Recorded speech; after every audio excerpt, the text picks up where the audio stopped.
how are ya? Hi. Hi, Araceli. How you doing? Great, how are you? Good. So now I'm getting messages here. So hold on a second. So my name is Araceli, and I'm a transition financial specialist. I work directly with professional women rearranging their finances. And I'm here with Colette. We're going to be having a talk about some hidden costs when renovating a property. Colette, do you want to introduce yourself? Hi, everybody. I am Colette Rabba. I sound like a robot.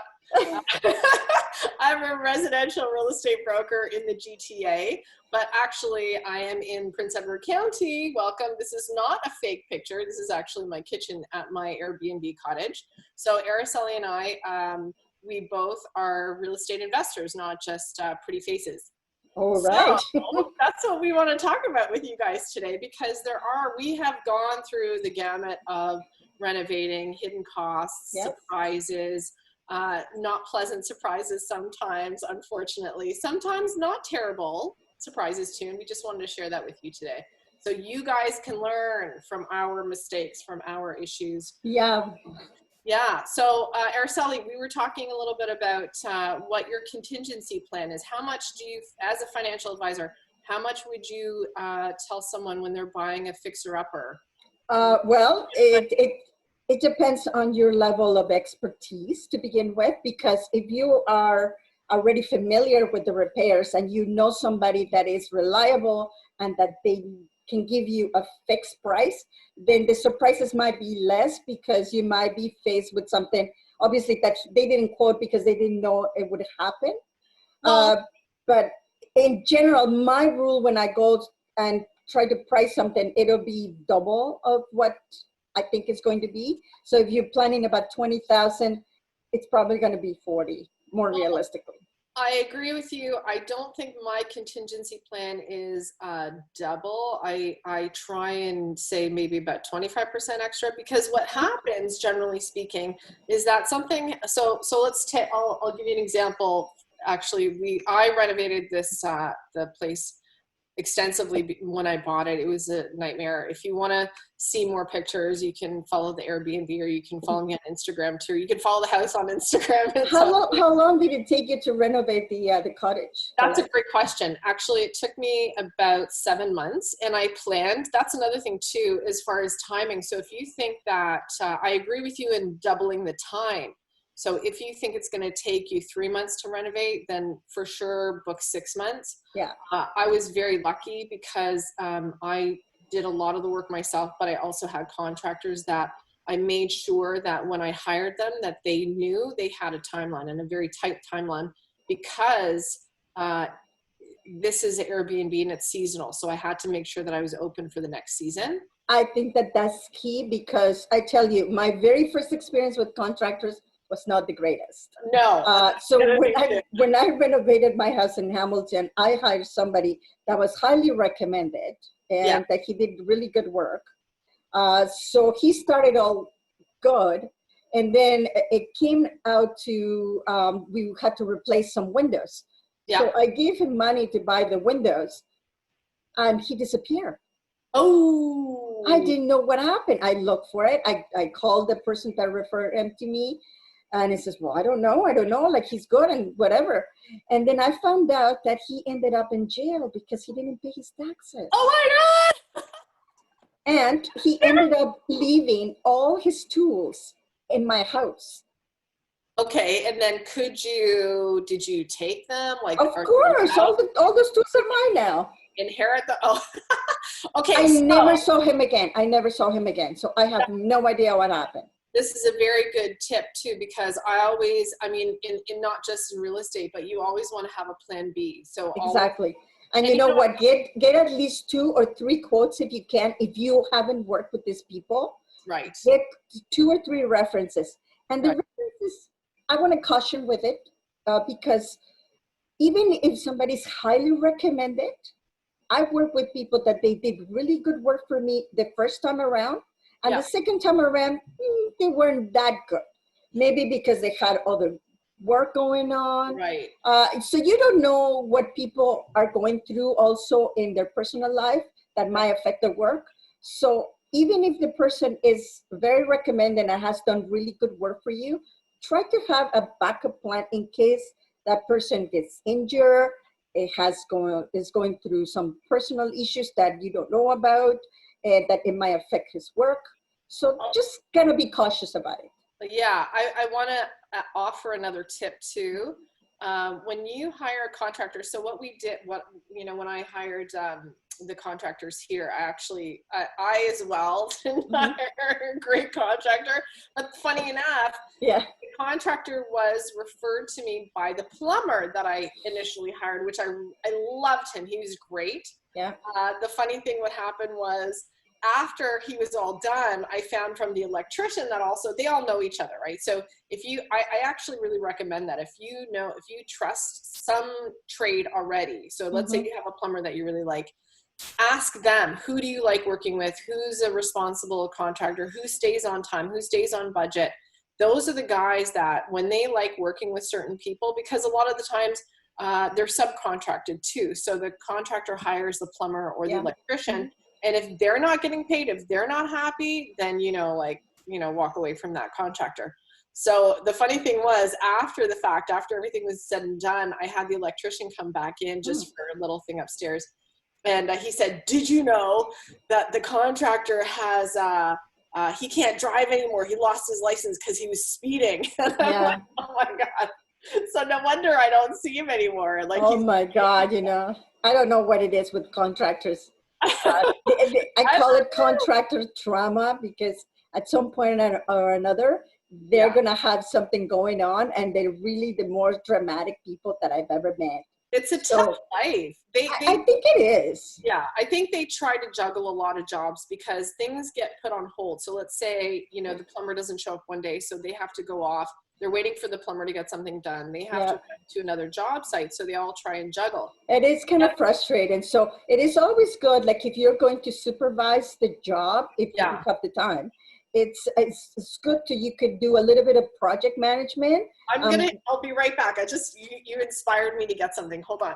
Okay, so just make sure that you know a little bit about what the task is about. Like, obviously do the electrical before you decide to, fix the wall or paint the wall, things like that.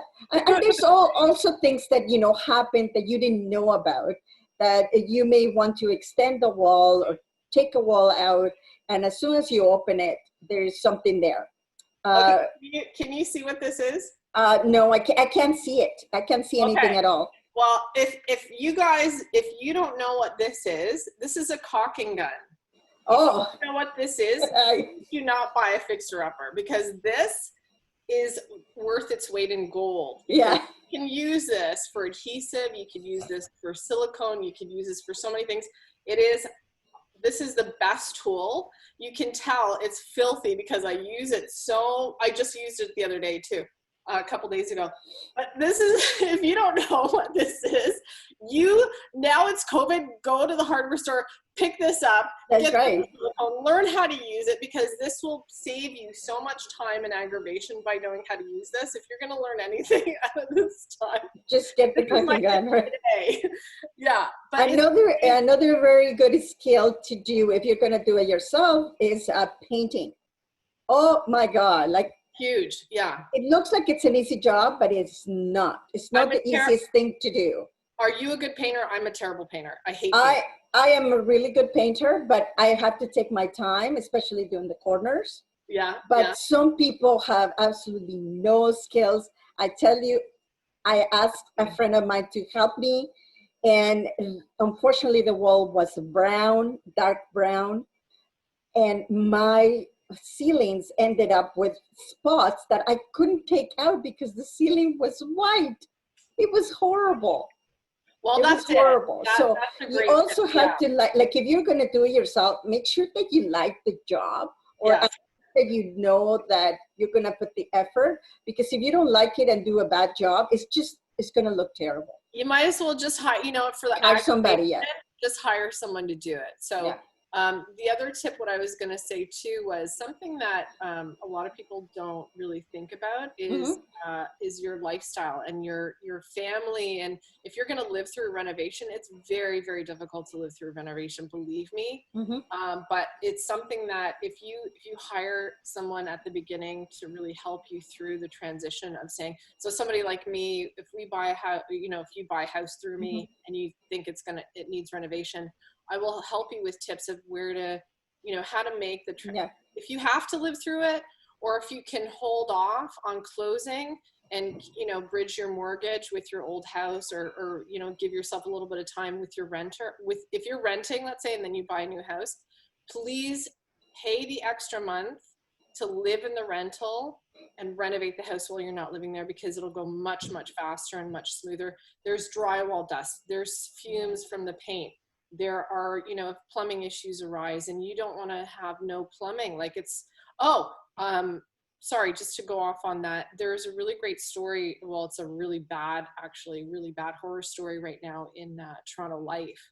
So if anybody gets it online, or they can Google it, you don't have to buy the magazine, but oh my gosh, this was a terrible horror story about these people who bought a house in the country.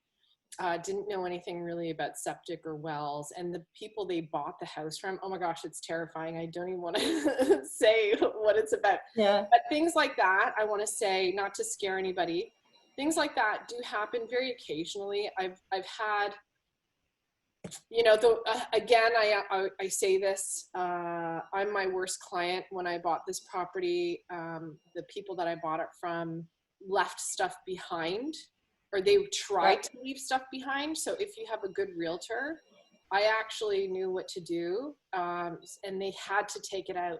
So they were kind of mad at me because I pushed them. But you know what? That's what we're being hired. That's why you hire a professional. So we know what to do. And actually, the story, the Toronto Life story, came to me through a client, and she was so sweet. She texted me. She said, oh my gosh, we're so happy that, you know, you've taught us all these things just by looking at houses. We haven't even made an offer on a property, but we know you'll protect us. We know that you'll write these clauses in, so something like this wouldn't happen. I'm like, oh my gosh, that's so nice. I'm so glad you're listening. That is so true. And really, if you are not familiar with the area, and especially if you're going outside the city, you might not know about the septic system. I'm just starting to learn about that. Most of the things that you don't know that could cost you a lot of money. And I'm telling you, I just want to go back to the budget, and because I do a lot of flip houses. So when I buy them, I usually buy them at foreclosure auctions. So I don't have the luxury to go through. Well, you're also buying in the US. So I know that it's going to be a lot of work for me to, usually the people leave all their stuff there. So I would have to take it out. But one thing that we went through in one of our houses is that the people left the water running. And after they left, obviously the heat is off. And in the wintertime, the one pipe froze, and it was like raining in the whole house. And that house was almost like, we didn't have to do much. We only have to clean it up, repaint it, and sell it. And we had to redo the kitchen. We had to redo some ceilings. We had to redo a couple bathrooms, remove all the carpet. So we doubled, almost tripled what we allocated for that house. It was a terrible story, but things like that happens. Right. And even like when you think about, never mind the previous owners or the tenants doing something, but it's also, you know, what you mentioned too, like if you're buying a house that was tenanted and those tenants didn't want to move out necessarily, and they're being forced because the house is for sale. Things like that, you always want to write things into the clause of the purchase. And, you know, I know you're buying in the US, we're buying in Canada. The laws are a little bit different, but no matter where you buy, make sure that you know the laws of the land. And if the realtor or the lawyers, well, actually both should be representing you and only you. And you know, when you get into double ending and having a realtor on both sides, I don't like that, only because of liability, and only because I want to, just like in the court of law, like you don't want to have one lawyer representing both sides. Yeah. So when it comes to being safe, make sure that whoever you hire is on your side and will protect you. And that was, you know, the thing that I repeat all the time, even if it's not you know, a residential, you know, if you want to make it into a rental, yeah, even if it's just for yourself, you're making the biggest purchase of your life, or maybe one of the biggest purchases of your life. Like, don't put things to chance. Always have that backup. Always have that. Always understand what you're signing to. I think that is, with all my clients, I make sure I write everything out. I'm sure you do the same. Explain everything so they know. I never say, oh, just trust me. I hear that all the time. Yeah. Realtors. No, put everything on paper. Yeah, on paper, and double check, and always have a way out. Always have a plan B. I know it might be overly cautious, but especially now with COVID and how we're writing documents now is a little bit different too. And there's even more protection for my clients. And that's correct. You know, writing things in just to back up. Just one more thing that I want to say before we go is that when you're renovating a house for yourself, it's completely different than when you're renovating a house that you're going to be putting a tenant on.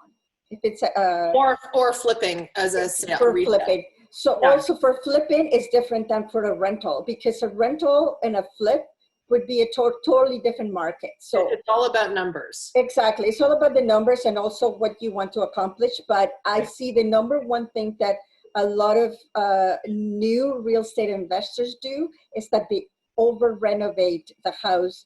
Maybe they're using materials that are more expensive that they really need to have. You don't need what you're doing it. So make sure that you try to you talk to your realtor, that they know the area, that they know what it supports, especially for finishes. Yeah. And as I said, depending on your strategy, if you're going to be flipping the house, you may want to use a little bit better materials so it looks better and more durable. But for a renter, there's always good materials to use, but they don't have to be the most expensive.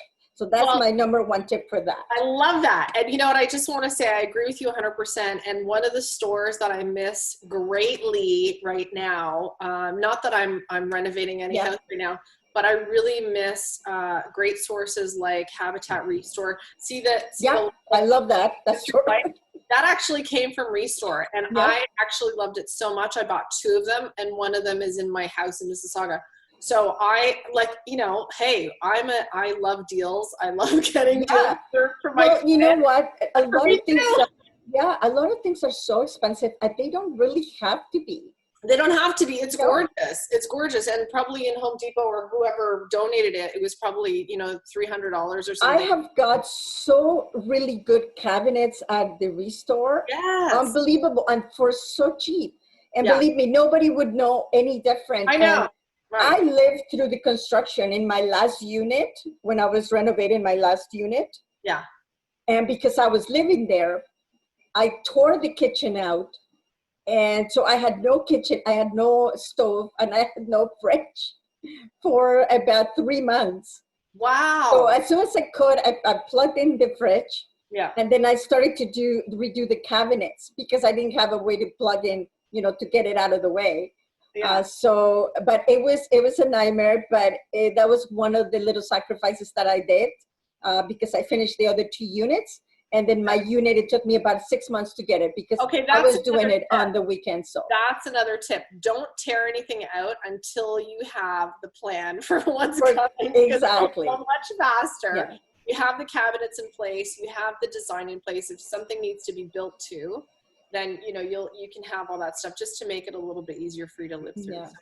Yeah. We did the same thing when we ripped out everything, but we had everything waiting. We had all the cabinets waiting. Yeah.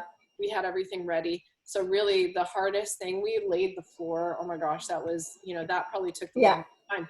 But we didn't live here either. So if you're going to start, if you're planning to do any renovating or buying a fixer-upper and do it yourself, talk to Colette. Talk to us first, but talk to Colette or talk to anybody We have a lot of resources if you need them.